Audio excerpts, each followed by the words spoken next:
nothing now, it's all gonna be good.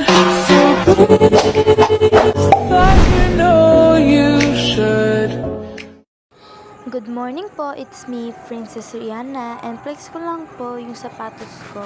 Nagsuot na po ako dyan ng medyas. Hindi po ako nakapag-video nung una kasi po may ginawa po akong importante. Maaga po ako naligo that time kasi po gusto ko pong matuyo agad yung buhok ko. Ano para bang ang hirap magsalita?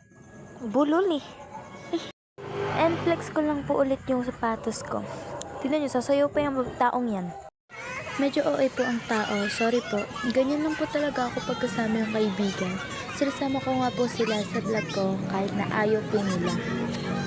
And flex ko lang po si Umaya dito. Sobrang ganda. Oh my god.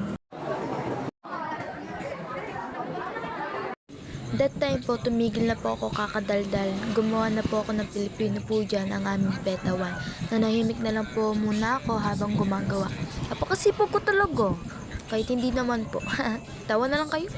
Filipino time, hindi po ako nakapag-video kaganina po kasi po bawal po mag-cellphone during class. And sa Filipino time na lang po ako nakapag-video kahit bawal rin po. Pinapabasa po kami dyan.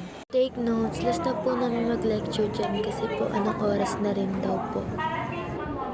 Pinauwi na nga po kami dyan and kasama ko po yung tatlo ko pong kaibigan. Naiwan po ako. Nagbibideo po kasi ako. So, nasa labas na po kami dyan ng school. Kasama ko pa rin po sila, of course. Kaso po di ko po sila kasabay umuwi kasi po diretso po sa Bako. Inaasar ko po sila dyan nang mainis po sila. And sabi ko na lang po kay Winan, sabay na lang po ako sa kanila ng papa niya. Kasi po sobrang sakit na po talaga ng paa ko. Lalakarin ko lang po kasi papuntang Kapilya. So, lakad-lakad na po ako dyan. Hanggang Southwick lang po ako nagpatid kasi po nakakaya akong sa Kapilya po as in.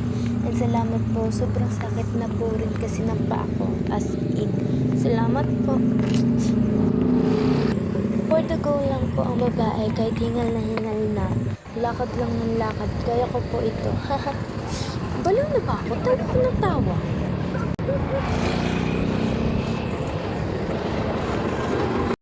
Bakit na po kasi yung daanan dyan, kaya po hirap na hirap po ako lumakad. Hindi ko po sure kung videoan ko pa po yung Kapilya kasi po palubat na rin po ako. Maybe po next week na lang po. Sorry po talaga. Promise, next week po. Babawi ako. Ciao. So, hanggang dito na lang po ako. Sorry po talaga. Thank you po sa panonood. Ingat po kayo. Matsala po.